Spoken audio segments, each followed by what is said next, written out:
Welcome to hour number 3 on this Wednesday live on the early line. It is our third and final hour across the SportsGrid network up until 11 a.m. Eastern. I am Ben Stevens. He is Donnie Rightside. We get you set for a monumental Wednesday in college basketball. This is March, and this will be the first appearance of John Rothstein in the month of March here on the early line to end out this third and final hour. We'll talk to Craig Mish up next. We continue our previews around Major League Baseball. I'll get to take in some MLB spring training action this weekend. Donnie Rightside really holding down the fort, and some NBA handicaps on this Wednesday as well in this third and final hour. Yeah, you never know where it's going to go the rest of the week here. How many solo missions am I going to get? Because quite frankly, I do solo missions on the radio, on the early line. I'm ready for it to bring on the big business here. But yes, we are excited here about March. And also, John Rothstein sort of like ratcheting it up here out here on the Twitter machine as well. A couple of those asterisks in there to cover up some choice words. So you know he's fired up the same way we are to start talking about March Madness. And actually seeing is believing as we take a look at those Purdue Boilermakers as well.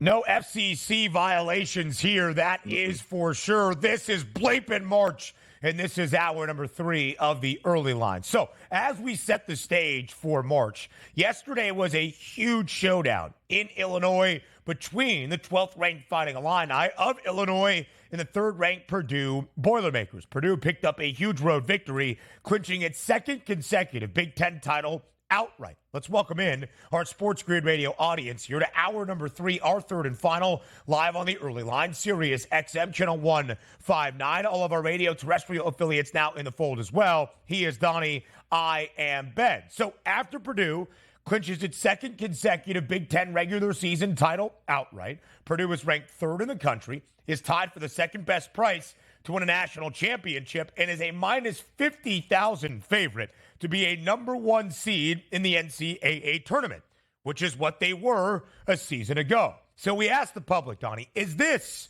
Purdue team the one that can make it to a Final Four, which would be the first Purdue team to reach a Final Four since the 1980 NCAA tournament? Yes or no? Most of the public going with no, more than 64% saying once March Madness comes around again, the Boilermakers will come up short. Trust the numbers. That's what you have to do. And sometimes the eye test here as well late this season. This is a good basketball club. We're not denying that. Yep. But in the past couple of years, they've certainly been one of those teams that has underachieved. But if we're looking again, just at numbers this year, number 2 overall in conference play, number 1 overall in conference play, overall in efficiency on offense, number 2 in the nation in efficiency here. Defense, how about top 20 in the nation? The only thing they don't do well as a team is turn the opponent over. But everything else, they do fantastic, which includes number 2 in the country here at 3-point shooting, 41% as a team. And look at their losses, Ben. Each one of these in conference play to Northwestern in overtime back in early December, is actually December 1st. They lost a bad one to Nebraska where they weren't competitive in that game, but the last loss to Ohio State on the road, that was 73-69. So look at what they did out of conference. Wins against Xavier, Gonzaga, Tennessee, Marquette, Iowa, Alabama, and Arizona. This team is battle-tested across the board here. Sure. And again, outside of the Nebraska game, you know they're not going to get filleted by their opponent here coming up shortly in March Madness. It's a team I think you can trust and back here. Now we're just waiting to see how they make their way, Ben, through conference tournament action, and more importantly, what that seeding is going to be and how advantageous that region they get sent to is going to be as well for them. And I will say this about that loss in Lincoln against Nebraska. The Cornhuskers just had their best home season ever. They won 18 games. They were 18-1 at home, the most wins ever in a home campaign for the Nebraska men's basketball program. They were perfect in Big Ten play, a perfect 10-0 at home. So yes, it wasn't competitive, and Purdue was ranked number 1 in the country at the time. But the Cornhuskers were great at home this year. There are 3 blemishes on the resume for Purdue. 3 losses only for the Boilers and 11 quad 1 victories. 11 quad 1 wins. That is the most of college basketball at this time. 17 quad 1 and 2 wins for Purdue. That is the most in college basketball. And they do not have a single quad 2, 3 or 4 loss. There are 0 bad losses on the Boilers' resume either. It is not Purdue. It is only Purdue. I have said this a few times. I have a Purdue ticket to win a national championship. Bet just under a month ago at a 9-1 number. It is now 7-1 on the Boilermakers, tied with Houston for the second best price at full $2 behind UConn, the reigning national champions, and the betting favorites to make it 2 in a row. But here is the issue, Donnie. Do we trust the numbers this year? Do we trust the Boilermakers in 2023-24 that this is the team to change the narrative? And not just the narrative of last year, being the second ever 1 seed in the history of the NCAA tournament to fall to a 16 seed rather. But when you look at these trends, they have not reached a Final Four since 1980.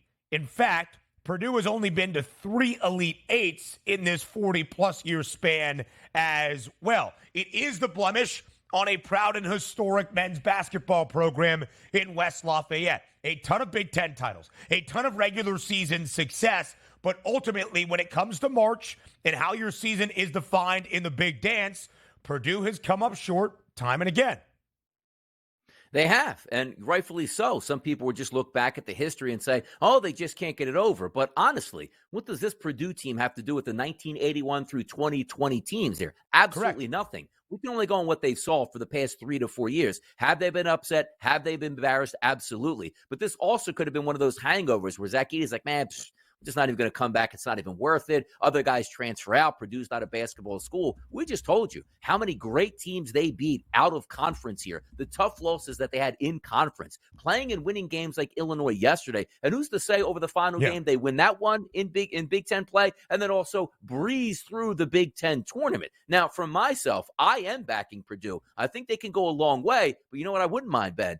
Give me that early round loss in the conference tournament here in the Big Ten so I can get a 12-1 price where nobody trusts Purdue, and that happens. But also, we're predicting most outlets here that they will be the number 1 overall seed when it comes down time to selection Sunday. And even if you say, ooh, that's really good, let's just say they have to play a team like Kentucky on their way there, a Marquette on the way there, a Baylor. It's going to be tough sledding either way you go. You just don't want to get in that death group where it's like every single team has a legitimate chance to knock everybody off. You do want the benefit of the doubt by being the number 1 overall seed because, quite frankly, if you're the number 1 overall seed, theoretically, you have the easiest path out of the other top seeds to get there. I think Purdue can get it done by getting to the Final Four. I really do. No small schools from New Jersey and leave Minneapolis early. You don't want to peak too early for the Boilermakers at this time. But I believe in this Purdue team. This is the team that will change the narrative. We're back with MLB divisional previews next.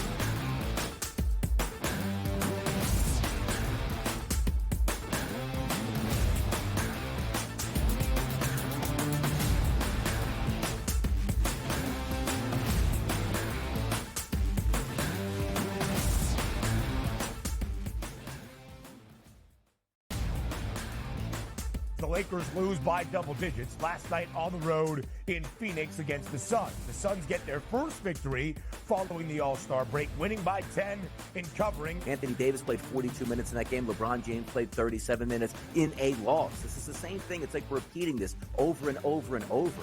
Sure, do you want to win these basketball games? Yes, but you sort of say to yourself, all right, at what cost do we have? The Early Line, only on SportsGrid. The Bostonian versus the Book. In the Big Ten, it's the same thing. No offense to you guys. This feels like the Penn State rule. This feels like this is the guaranteed Penn State to get in. We need to find a way to let them in because they can't beat Michigan. They can't beat Ohio State. But if we make them a third, they get in. This is the Penn State rule. Be better than the West half. Yep. And that 1 year that Lightning in a Bottle catches on the West half, we'll let them in too because they'll bring people. The Bostonian versus the Book. The Bucks are treating the Celtics 4 points better at minimum than maybe every single team in the NBA. And so far, I believe they've covered every game since the break. The Celtics' strict goal here, anything less than a finals appearance and a finals championship is going to be a failure for the Celtics. They got all the pressure in the world across the board here. Game time decisions, only on SportsGrid. Laying points on the road in college basketball is an absolute landmine. I would not do it. I won't do it the rest of the year. I'm done doing that because it just consistently loses. I mean, 3 possessions in a 9-point game in which the opposition now is the clock, not the actual team you're facing, right? Right. And these guys are taking up shots. I mean, it's just like, that's why it's the NBA. In-game live, prime time, only on SportsGrid. It's smarter to be on SportsGrid, your 24/7 sports wagering network. The early line. Magical and historic season in Lincoln, Nebraska continues. He is the best player in the NBA, but also in the biggest moments where the national media is watching. Newswire. Something that we have never seen happen before with one of the iconic coaches in the game. Pharrell, coast to coast. The team covers. It's automatic. It's every time. Not sometimes. It's every time. Game time decisions. Luka is actually far more dangerous from 3 on the road this year than at home. This game here tonight, you may want to consider taking as many points as humanly possible. In-game live, prime time. We got not 1, but 2 coaches fired systems in place. Sports Rage Late sort Night. of has letdown written all over it. It's going to be hard to match the emotion that they played with the other night. It's smarter to be on SportsGrid.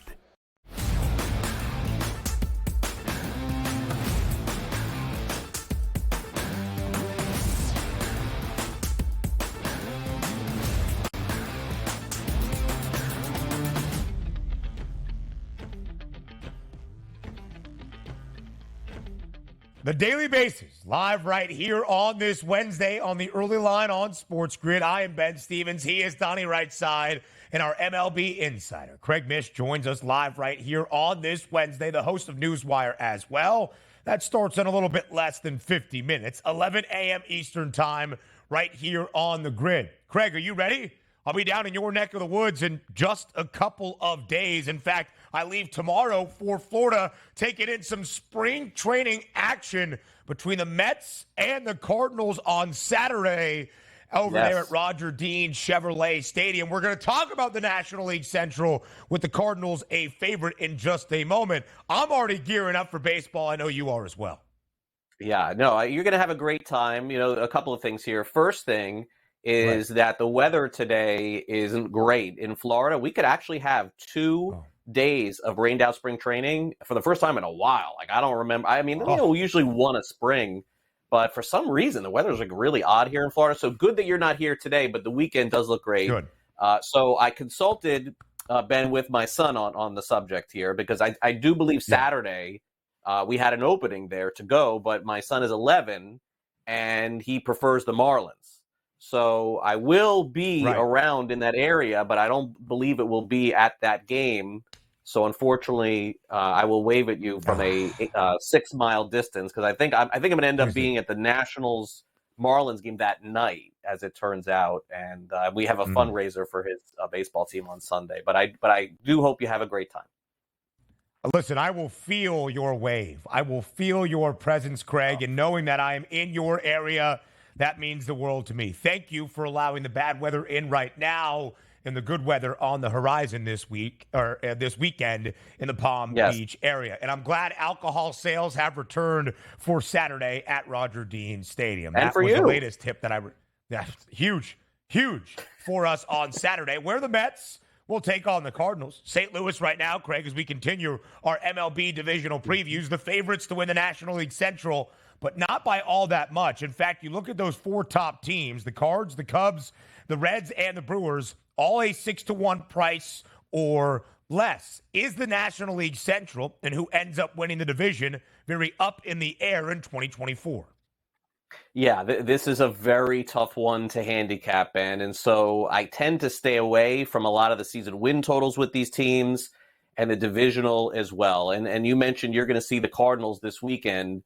You talk about pressure on a baseball team this year. I think there's tremendous pressure on the Cardinals. Generally speaking, decade after decade, this is always a team that at least is above 500, pushing for a postseason spot.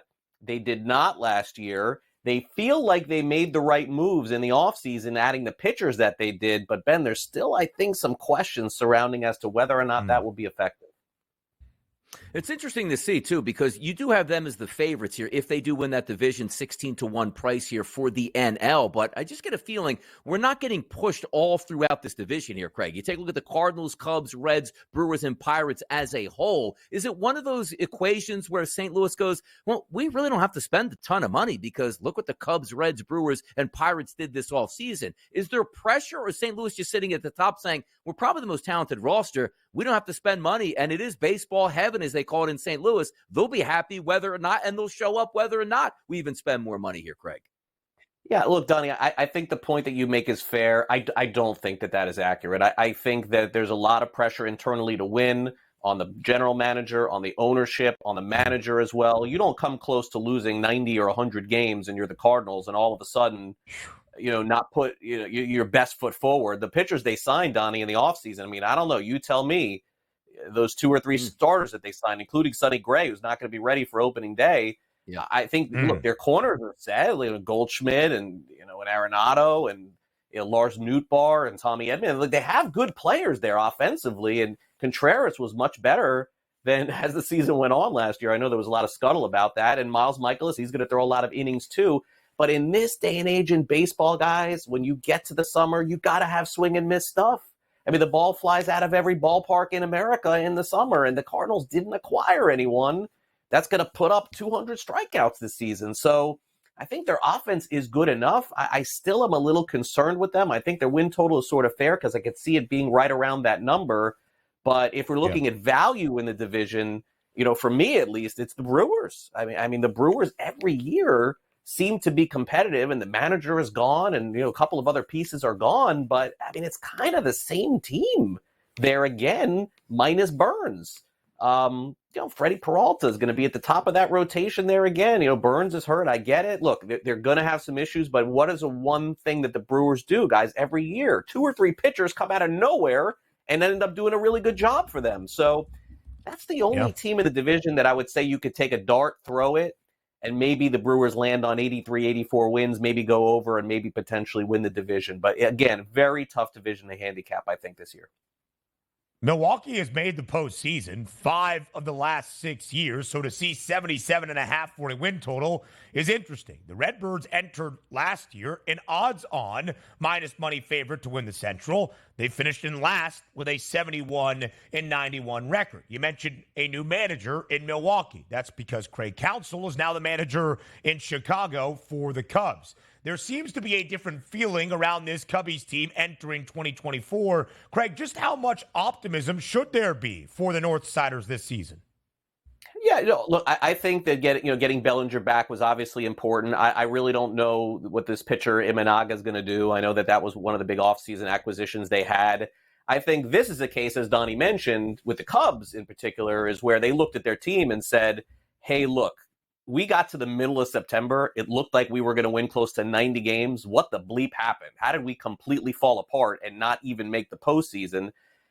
They identified it was the manager. I don't know that was the case with David Ross. I liked him a lot, but adding Counsell is an elite manager in that dugout, and they're probably figuring if a manager is worth 2 or 3 more wins, well, guess what? That would have got the Cubs into the postseason last year. So I think they're absolutely in the conversation. Steele at the top of the rotation is phenomenal, coming off a really good year. He's probably going to have to try and repeat that again. Cubs will be competitive right around the 500 mark, maybe a little bit better, maybe a little bit worse. But naturally, I do think that they will fight for the division at the end of the season. Take a look at the Reds last year, Craig, who were 2 games over 500. Some changes, some superstars that were used to being on that team, not there anymore by retirement or just moving on in free agency. But they're going to lean on their young pitchers at the top. That's Hunter Green and Graham Ashcraft. Both of these guys, high 4 ERAs. They need them to bounce back this season, but also some superstar power in that lineup and some young guys like Ellie Dela Cruz looking to take the next step. I did like the move, by the way, to get Jeimer Candelario over there as a free agent. I think that'll help out. What's a Reds outlook for us this year, Craig? Yeah, best offense in the division. I mean, I think that's clear. And their ballpark is conducive. It seems like they're playing to the strength. But, Donnie, as you mentioned, they're going to have to get a lot from the starting pitching out of some of the players that they have. The good news is the bullpen is also going to be very good. Alexis Diaz came into his own last season. Win total of 81.5. Again, seems about right. Don't have a heavy lean one way or the other. Will the Reds add more pieces at the deadline to try and go for it? I think that remains a question for them. But just like the Cubs, I do think Reds, Cubs, Brewers can't be discounted at the end of the season to potentially win the division. Since he gave us a run last year, maybe a wild card playoff team falling just short. Will the same thing happen for the Reds this season? Let's round out the division here quickly, Craig, in the final 45 seconds with the Pittsburgh Pirates. 75.5 is the win total for the Buccos. What does success look like this year at PNC Park? I'm sure they would love to finish 500. They got off to that great start last year in April and then, sort of petered out a little bit. They made some strange ads, I thought, in the offseason. Tellez at first base when you saw a lot of players go off the board after that for a lot cheaper, to be honest. Andrew McCutchen running it back with him again. They'll be okay. Maybe they get to 500, but I don't think they're a postseason team. Greg Mish, I will feel your presence down in South Florida this week. I appreciate you welcoming everybody there. Some spring training baseball on the horizon. More divisional previews with Craig here on the SportsGrid throughout this week as well. See you on Newswire at 11 a.m. Eastern Time. More of the early line next.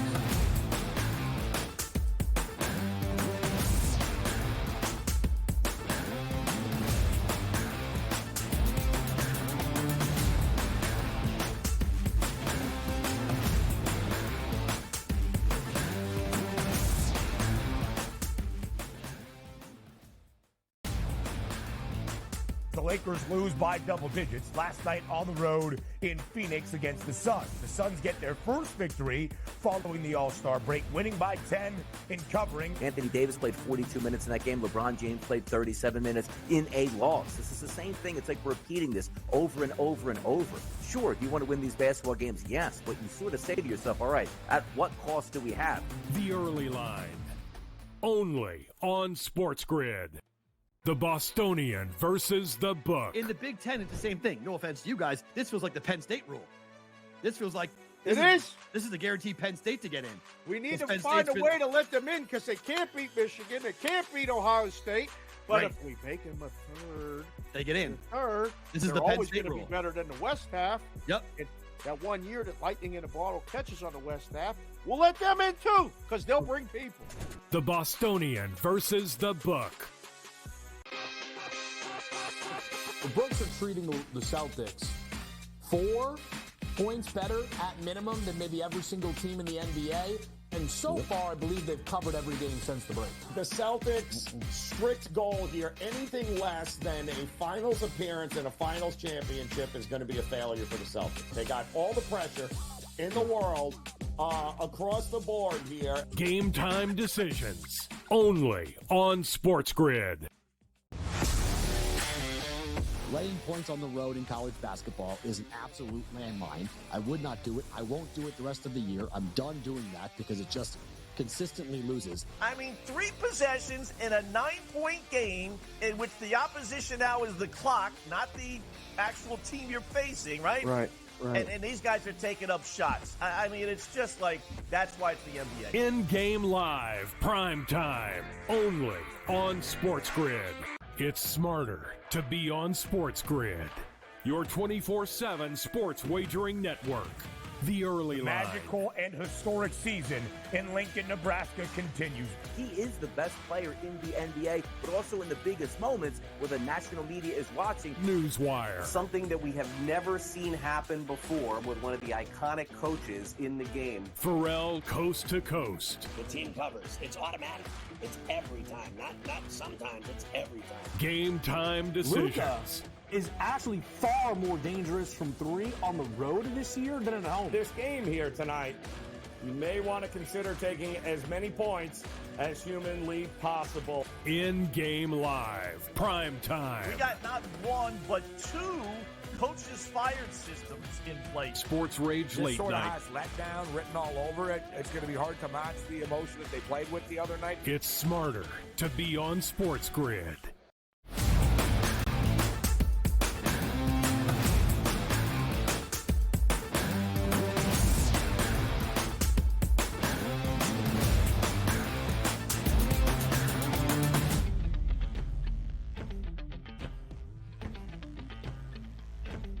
It feels good to be back here on a Wednesday, breaking down the NBA slate with premier handicapper around the association. Number 1, Donnie right side, and I might be number 2. The 2 most premier NBA handicappers here on the SportsGrid get you set for a Wednesday night slate in the NBA. Can the Bucks make it lucky number 7 tonight on the road in San Francisco against the Warriors? The odds makers say no. A 4-point spread in favor of Golden State. Milwaukee now the longest active win streak in the NBA. After the Celtics' 11-game win streak came to a close last night, the Bucks have won 6 straight, looking to make it 7. But again, a 4-point number in favor of the Dubs.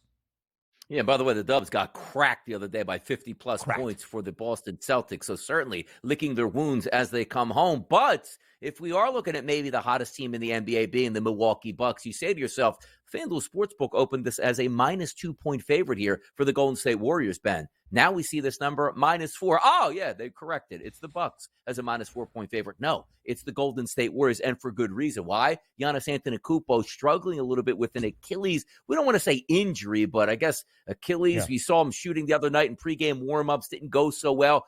I don't know if you're the Milwaukee Bucks, Ben, here, as we talk about this game at 10:30 in the morning Eastern time, that you say to yourself, like, yeah, get him out there, see how it works out. You probably want to take this real slow to make sure everything is okay, which is why we're seeing that line move from -2 up to a -4. And quite frankly, I do agree with that. Damian Lillard played very well last game out, and the Milwaukee Bucks won, but now you're on the West Coast here, and also you're taking one of those teams that just got their heads caved in. You know they're going to want to bounce back. It seems to me this line looks like it's a Warriors line to me, and that's the way I'll go, anticipating no Antetokounmpo tonight for those Bucks. Completely agree. I think that is a baked-in Bucks number right now to see it at +4. Milwaukee has won 6 straight. They have covered in all 6. They have won outright twice as an underdog. They have also gone under in all 6 games on this win streak as well. Yes, Golden State got smacked on Sunday in Boston, losing by 52. That was the 3rd best victory margin in history of the Boston Celtics franchise. That's how big of a number it was. It was an 8-point spread. Golden State, of course, did not cover. But since February, the Warriors have played 16 games. They have won 12 of 16. They have covered the number in all 12 victories. They have also gone under in 13 of 16 since February. If there is no Giannis tonight, and you look at the total standing at 227, I might lean under between Golden State and Milwaukee. Again, we don't know necessarily availability for a game that's going to tip off in nearly 12 hours from now from when we're talking about it. But when you look at the points props, Giannis does have one out there, 31.5. Brandon Podjemski, by the way, the rookie out of Santa Clara by way of Illinois, 9.5. That points prop for him. Just something I thought I would mention, maybe a slight discount. 8-game slate on this Wednesday around the NBA. We stay out on the West Coast. From Northern California, we go down south. The Lakers hosting the Sacramento Kings. 3-point number in favor of L.A. Over under 239.5. The Kings have been a better cover team as an underdog this year. What will they do against Los Angeles? Yeah, 2.5 line opened up. Now we're seeing it, as you saw that graphic, at 3.5, back down to 3 here at the FanDuel Sportsbook on a live number, a total of 239.5. The one thing we do know about the Kings, they like to play with tempo, and the Lakers have no problem with matching your tempo with their own. I do like the way the Los Angeles Lakers are playing here, but the questionable status that we're going to get on LeBron James maybe the rest of the way on that ankle does have me a little bit leery here. Do I want to lay points here with the Los Angeles Lakers with a chance that LeBron James sits this game out? Not necessarily, but let's just say we are going to get LeBron James, who's in the estimated starting lineup tonight. I'm just not happy with the Sacramento Kings, the way they're playing basketball. Domantas Sabonis, yeah, he might go out and get 18 points and 21 rebounds, and quite frankly, that hasn't been enough for them over the past couple games. Talented roster, it's probably the Kings, but I'm going to take the Los Angeles Lakers at home. LeBron James and Anthony Davis are in that starting lineup. I like that number at -3 sitting there at the FanDuel Sportsbook. That's a strong look for the Los Angeles Lakers, looking to cement themselves in the playoff race, which means maybe a top 6 seed as opposed to playing in the in-play-in games. I think this is going to be a big night here. Los Angeles Lakers should be going full gas until they get out of that play-in tournament. So the Lakers have won 4 of 6 since the All-Star break, but they have only covered twice in that span. both as a short underdog, winning outright. The Kings this year straight up as a dog, 9-11. That's straight up. Against the number as an underdog for Sacramento, 12-8 ATS. So again, better as a dog than as a favorite covering numbers. Just something to keep in mind when you see that spread. The Clippers have been struggling since returning from the All-Star break, but still booked as a 6.5-point road favorite tonight in Houston against the Rockets. The over-under stands at 223. Yeah, anticipated starting lineup has the big three intact here for the Clippers, and that's the way you're certainly going to lean. An opening number of 6 is now going up to 6.5. But how about this? The Rockets at 225.5 total that opened up at the FanDuel Sportsbook, now down to 223. So that has my attention a little bit. I mean, if we can get a normal Clippers night out of the big three where Harden's playing well along with Paul George and Kawhi Leonard, they should put up points. And the Rockets certainly aren't looking for wins at this point and maybe not caring all that much on the defensive side. I look for a total to the over, but I think it's a good spot here for the Clippers to settle in and get a double-digit victory. I think they handle their business on the road against Houston. 7 games for LA since the All-Star break. The Clips have lost 4 of those 7. They have been booked as a single-digit favorite 4 times. They have not covered the number in any of those 4 games. That total working its way down to 23. The Clippers under in 5 of 7. When you look at the Rockets this year, an underdog now in 41 games, make it 42 tonight, getting 6.5. 19, 21, and 1 against the number. Not the worst cover percentage as an underdog this year, but to Donnie's point, not really in play in contention. They sit 5.5 back of Golden State with the Jazz in front of them. Utah 5 games back. Really, Donnie, it's been the same story in those conference standings in both the East and the West for the teams we expected to be in the play-in tournament. Maybe some shuffling of the seed lines within those 10 teams. And the teams on the outside, that's really remained the same. As we keep it moving, can Utah make that move? They're 5 games back of the play-in tournament out west, a 4-point number as an underdog tonight at home against the Chicago Bulls. Chicago right now in the 9 spot in the Eastern Conference, 2 in front of Atlanta, who's in 10. The Hawks 2.5 in front of the Brooklyn Nets on the outside looking in. 2 play-in potential teams with Chicago firmly in that spot, laying 4 on the road in Salt Lake.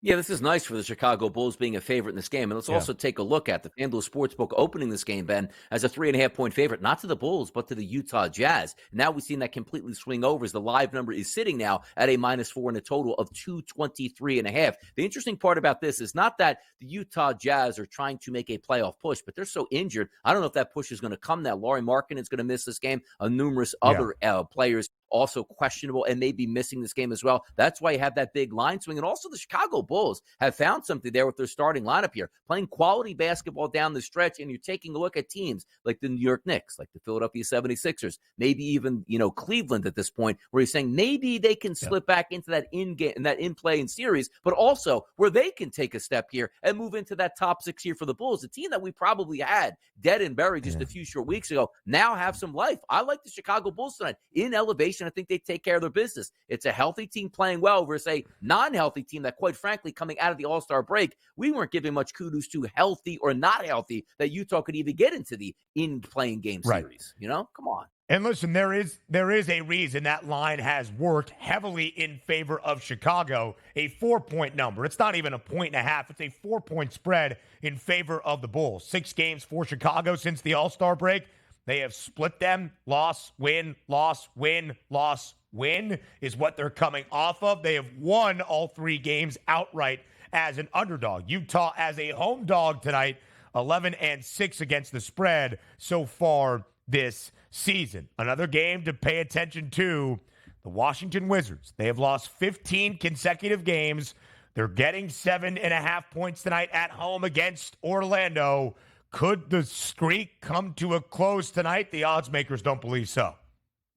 No, I don't think so either. Opened up at 7, now it's up to 7.5, so the bet's certainly going that direction of the Orlando Magic. Here's what you're getting at the end of the season, Ben, right? Winding down, do the Washington Wizards care about winning a single basketball game? No. They want as many ping-pong balls as possible for next year's draft. So if you take a look at the Magic, who are playing for their playoff lives here to try to stay out of those play-in rounds, you got to win these games. They'll win this game. It's simple for me. If you bet the Wizards in this game, they cover, fantastic. You got to win. But chances are you'll watch this game play out and be like, I just took a team that doesn't care about winning versus a team that absolutely needs to win. What are we doing here? Now, granted, it's not a pick 'em game. It's not just Washington can, hold on in this one. They're getting 7.5 points, but I'm not trusting them. Give me the Orlando Magic on the road tonight. I'll take them winning by double digits over the hapless Wizards. The Orlando Magic, the best cover team in the NBA, 41-21 against the spread. Orlando now, courtesy of a 4-game win streak, is in that 4 spot in the Eastern Conference. They are trying to host a playoff series this year in Orlando. This game means everything. Lay the 7.5 with the Magic. The Wiz have covered 6 times in this 15-game skid. In every one of those games, Washington has been booked as a double-digit underdog. This is a single-digit number. Again, Orlando has won 4 straight. They have covered in all 4. They have gone under in all 4 games. Washington, meanwhile, not the best offensively. They've been over in 6 of the last 8. Now we turn our attention to college basketball. Mr. March himself, John Rothstein, joins us up next live right here on the early line on SportsGrid to preview a huge Wednesday night.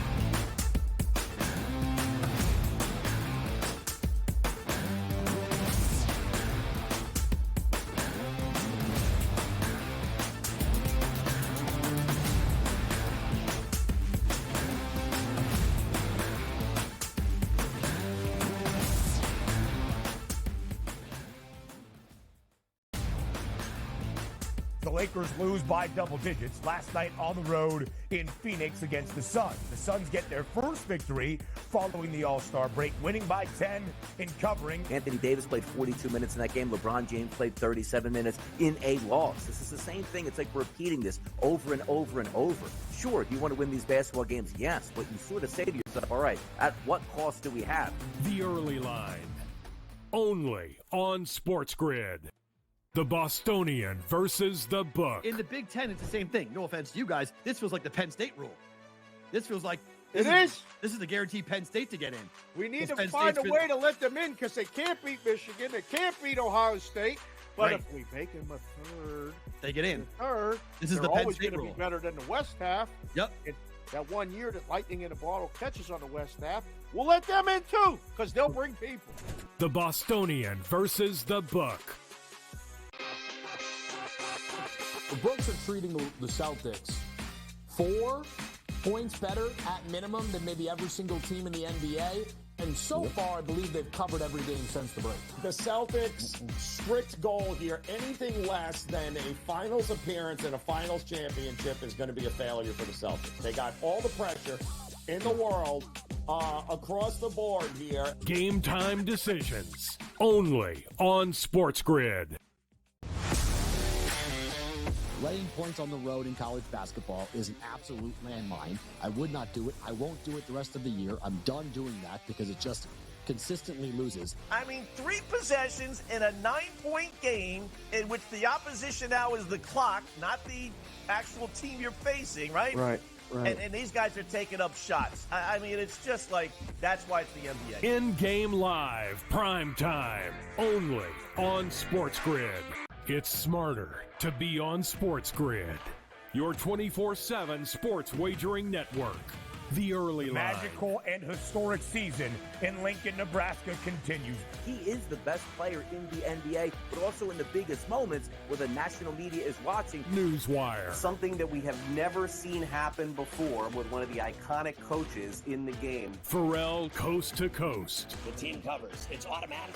It's every time. Not sometimes. It's every time. Game time decisions. Luka is actually far more dangerous from 3 on the road this year than at home. This game here tonight, you may want to consider taking as many points as humanly possible. In-game live, prime time. We got not 1, but 2 coaches fired systems in place. Sports Rage Late sort Night. of has letdown written all over it. It's going to be hard to match the emotion that they played with the other night. It's smarter to be on SportsGrid.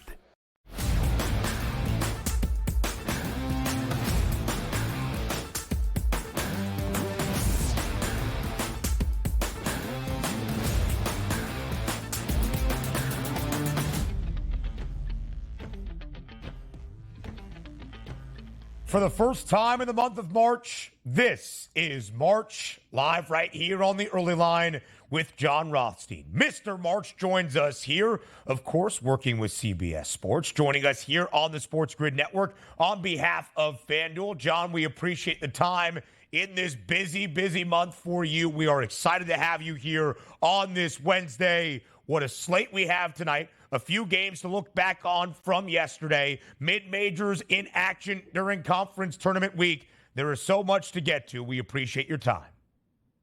Always great to be with you, Ben. And finally, we can say on an edition of SportsGrid, this is March. This is March indeed, and it felt like that last night in Champaign. Top 15 tilt. Third-ranked Purdue, 12th-ranked Illinois inside the State Farm Center. What a game it was. The Illini a 6-point lead at the break. Purdue shows its resolve in the second half. They win by 6, 77-71, outright as a 2.5-point underdog to clinch its second consecutive Big Ten regular season title outright. John, what did you learn about this year's Purdue team in that second half last night?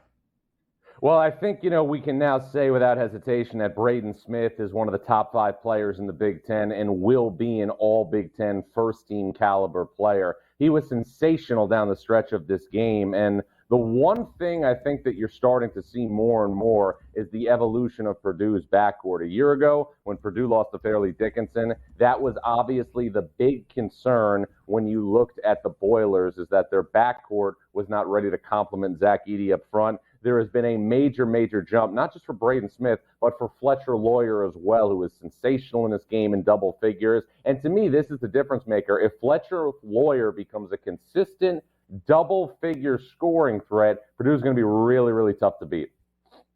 It's always about the odds here, John, as we take a look at the FanDuel Sportsbook. Now, Connecticut, obviously the favorites here to cut down the nets at a 5-1 price, but two teams now tied for second. That's the Houston Cougars at 7-1 and the Purdue Boilermakers at a 7-1 number. Are we still looking at these three teams being the top shelf in NCAA action? And also, talk to us about Purdue. We know their recent struggles here in the tournament. This team is different. How? And also, what are we looking forward to down the stretch, particularly in the conference tournament for the Purdue Boilermakers? Well, for me, Donnie, I've said this all along. I don't think Purdue's season will really officially start until its first NCAA tournament game. We expected Purdue to win the Big Ten regular season title. We expect Purdue to win the Big Ten tournament title. But until Purdue can win a game in the NCAA tournament, I don't think their season will really begin. And look, Purdue is obviously going to hope to win a game in the NCAA tournament, but to me, they have to win 4. They have to get to a Final Four to truly close out this chapter and really exercise the demon from last year's loss to FDU in the round of 64 in the NCAA tournament. We can highlight what the Boilermakers have done throughout this regular season, all that we want. But we know Purdue's year will be defined by the month of March and another run in an NCAA tournament. Purdue has not reached the Final Four since 1980. Another top 10 tilt as we move it forward on this Wednesday night. It is second-ranked UConn on the road in Milwaukee against an 8th-ranked Marquette. A 5.5-point number, John, in favor of Dan Hurley's Huskies, because we know in this game that the reigning Big East Player of the Year, Marquette's Tyler Kolek, will not be out there for the Golden Eagles. How do you break down this matchup without Kolek in the lineup for Marquette? Well, obviously it's a tall task for Marquette, but I think we need to look at right now the level of domination that UConn has portrayed since Donovan Clingan came back to the lineup. Since Clingan returned for UConn in the middle of Big East play, the Huskies are giving up a little bit over 61 points per game, and they're averaging near 80 points per game. That means the average margin of victory with Donovan Clingan in the lineup over the last month or so, or 5 or 6 weeks, is about 18 points per game in the Big East Conference. UConn isn't just winning games in this league. They are winning games convincingly. And UConn, again, is primed and set up to finish the regular season at Marquette and Providence, then, Ben, go down I-95 to Madison Square Garden to play the Big East tournament, go home to Storrs for a couple days, go back to Brooklyn to play at the Barclays Center, and then have a little stop-off in Storrs and go to Boston to play Sweet 16 and Elite 8 games at TD Garden. there will be no plane trip for UConn until it goes to the Final Four in Arizona. And you have to remember this. There has been very good karma for UConn playing meaningful NCAA tournament games in the state of Arizona. 1999 regionals, first time UConn went to a Final Four. It went through Arizona. Same thing in 2004. Same thing in 2009 when Jim Calhoun obviously went to the Final Four for the third time. So there's a lot of good vibes in the state of Arizona for the University of Connecticut. Big East has been sensational this year from top to bottom, pretty much competitive all the way through. We take a look at UConn being the favorites here in March Madness to win the tournament at a 5-1 price. But the question mark comes up now on Marquette. We know they're a quality basketball team, but which basketball team are we going to be getting here in conference tournament play and also in March Madness? They sit at a 25-1 price, down a little bit from a week earlier. Why? Tyler Kolek's injury. What have you heard, John, for Tyler Kolek and what his prognosis is for returning back to the court? Shaka Smart has been very open when he's discussed this the last couple of days, that Tyler Kolek is doing more and more each and every day in terms of his conditioning, in terms of his weightlifting, in terms of what he's doing aerobically. I mean, here's the bottom line at the end of the day. Marquette wants to have Tyler Kolek as ready as he can be for the Big East tournament and obviously for the NCAA tournament. Marquette was not a candidate this week to compete for a Big East regular season title, so they're making the right move by sitting him out. Connecticut won their first Big East regular season title since the late 90s. In that span, they have won 5 national championships. We go from the Big East to another top 25 tilt tonight in Columbia, South Carolina, and Tennessee. Tennessee, a 4.5-point road favorite against the Gamecocks tonight, 5.5-point number, depending on when you get that spread. John, how do you describe the stakes for what is on the line tonight in SEC country between the Vols and the Gamecocks? Well, Lamont Paris is, in my opinion, one of 5 candidates to be the national coach of the year. He's in a situation, for all intents and purposes, where he took over a team that was picked last in the SEC preseason poll and has coached them to a level right now that nobody thought that they could reach. Now, Tennessee is in a different situation because Tennessee is playing to be a number 1 seed in the NCAA tournament for the first time in program history. And Tennessee has 2 quad 1 opportunities remaining before the SEC tournament. Tonight at South Carolina and Saturday at home against Kentucky. And there's been so much talk, and that's for good reason, about Dalton Knecht and his impact for Tennessee. But guys, the person that's taking their game to a different level is Zakai Ziegler. Ben, in his last 3 games, his assist-to-turnover ratio is 27-5. And remember, last year in the postseason, Tennessee, even though it went to the Sweet 16 and beat Duke in the round of 32, did not have a healthy Zakai Ziegler at point guard. To me, this is the wild card to watch for the Vols here moving forward as we get set for the postseason. John, let's have some fun in the Big 12 tonight. Headed over to Hilton here. That is BYU versus Iowa State. This line opened up at the FanDuel Sportsbook as a 6.5-point favorite towards Iowa State. It's still sitting as a 6.5-point favorite. The total of 145.5. The one thing we do know about Iowa State, they're going to bring the defense. Number 1 overall in conference play in efficiency. But the one thing we know about BYU, they love to bomb away from the 3-point line. And based on the numbers, Iowa State's going to let you shoot those 3-point shots. What wins out tonight in Hilton Coliseum?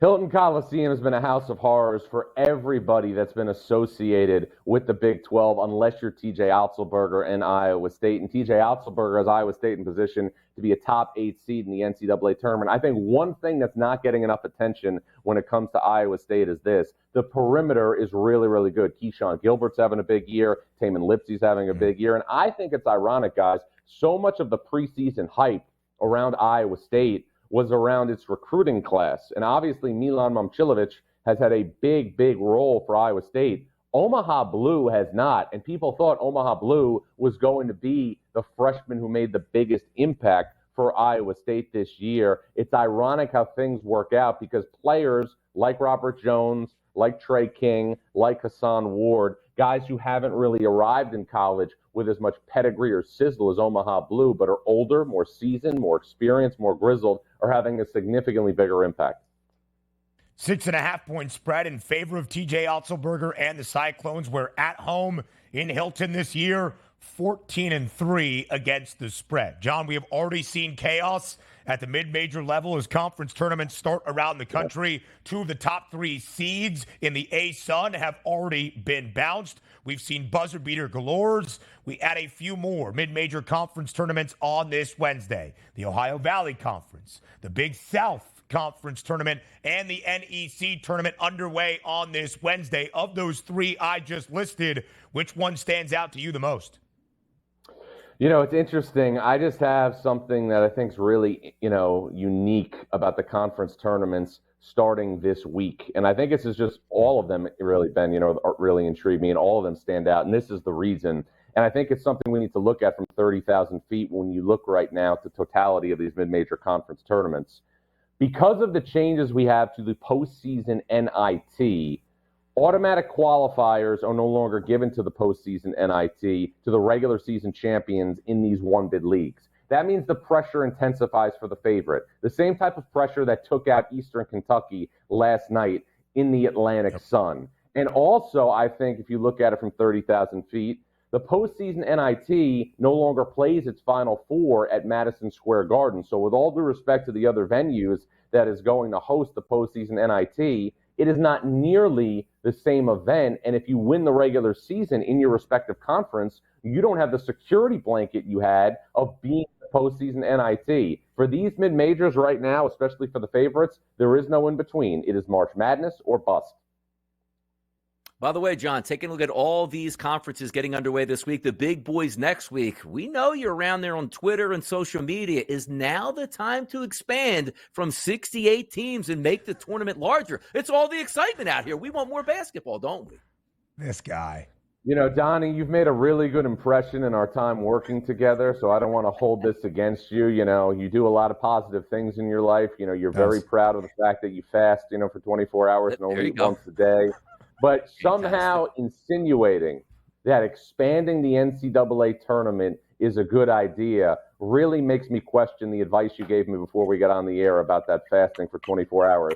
In the movie The Lost World, the sequel to Jurassic Park circa 1997, Jeff Goldblum said, taking dinosaurs off this island was the worst idea in the long, sad history of bad ideas. Expanding the NCAA tournament would usurp that. Do not even look at expanding the NCAA tournament beyond this field of 68. Do not even discuss expanding the NCAA tournament field beyond this field of 68. And do not let Donnie Rightside even start to author up the idea it could potentially happen. John, there's a lot to learn about a young DRS who likes to stir the pot and play heel from time to time. John Rothstein, this is March, and you set the stage for this month of madness live right here on this Wednesday on the early line. We appreciate the time as always. Thanks, fellas. This is March. This, it certainly is. And I think we'll have a couple of best bets in college basketball on the other side of the break before we close out our day here on the early line.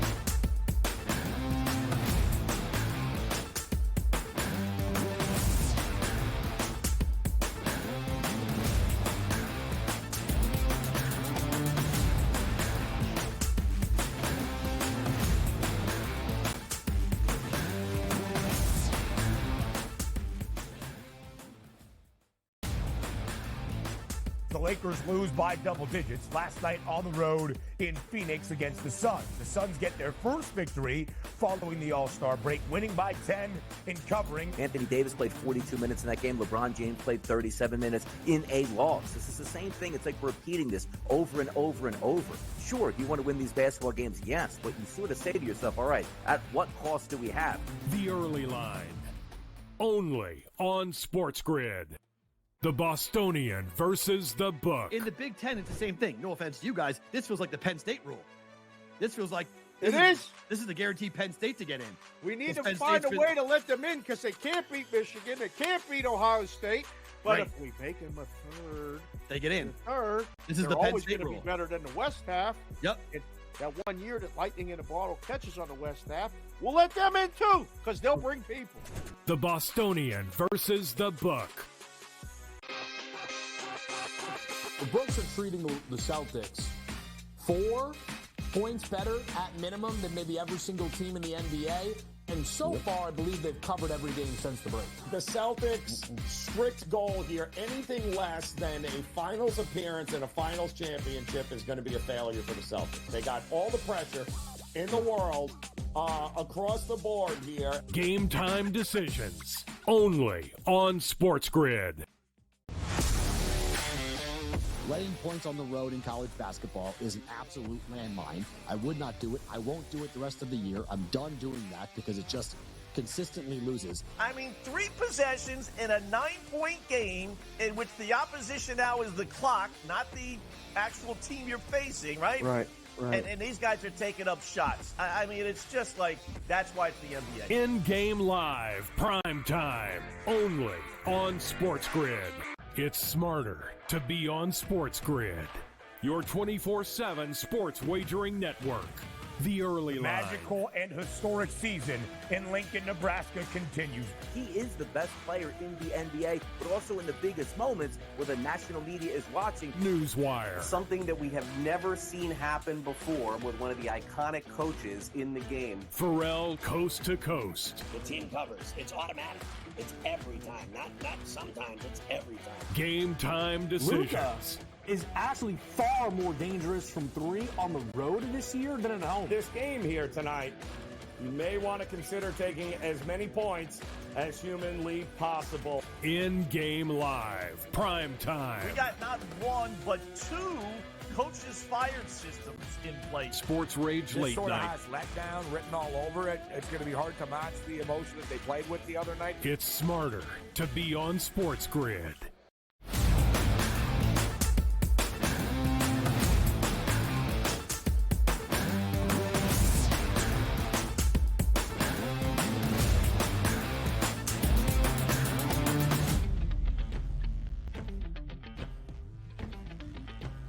We close out our 3 hours together here on this Wednesday live on the early line on SportsGrid with a best bet. I am Ben Stevens. He is Donnie Rightside, and this is the SportsGrid app, the ultimate sports betting companion app, available for download at both the Apple and the Play Store. You can scan that QR code right there live on your screen. Included in the SportsGrid app, 5-star plays. Those are known as best bets. So are these. Before we say farewell, before we say goodbye, it is time for Bye Bye Bye.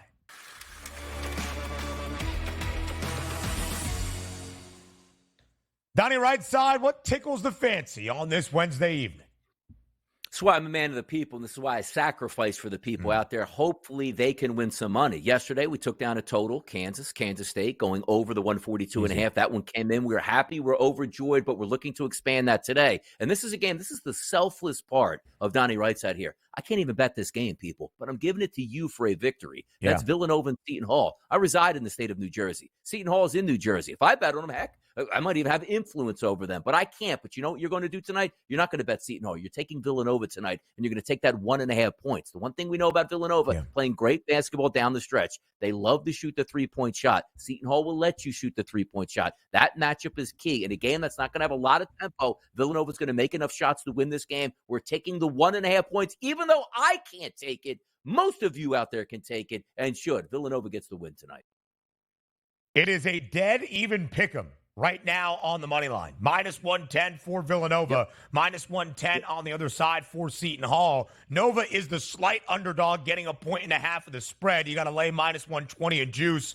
Might not be the worst thing here in the month of March. I like Villanova outright tonight. I like Michigan State in the first half, covering a 5.5 point number against Northwestern. I like Minnesota at home, laying 5.5. And I might even venture in on a total in NEC Conference Tournament Week, Merrimack and LIU over 138.5. There is so much I like. I had to give you all the best bets because I'm not going to be here Thursday and Friday. What a work week it was for me. Donnie will be here tomorrow at 8 a.m. Eastern, live on the early line on SportsGrid.